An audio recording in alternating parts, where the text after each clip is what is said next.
Welcome to the Slop Farm. Enjoy the video. You begin by confirming where you stand, get a recent eye exam, and note your prescription in diopters so you know progress. Once done, set a 15-30-minute daily practice window and choose good lighting.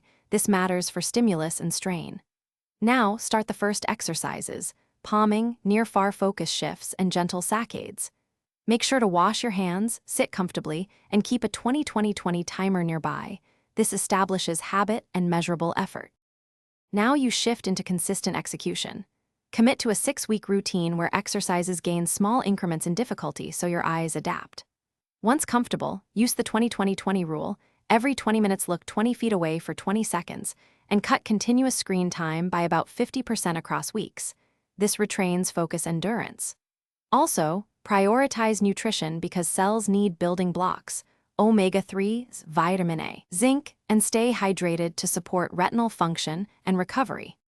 To finish, monitor and maintain.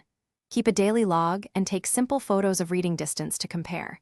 Then recheck with your optometrist at 8-12 weeks to validate changes. Gradually reduce reliance on lenses by doing short, unaided tasks for 15-30 minutes, and increase duration only when clarity and comfort hold steady. If things go wrong, blurry vision, persistent headache, or eye pain, stop the routine and contact a professional immediately. That single troubleshooting step prevents harm. Thanks for watching. Consider subscribing if we helped you today.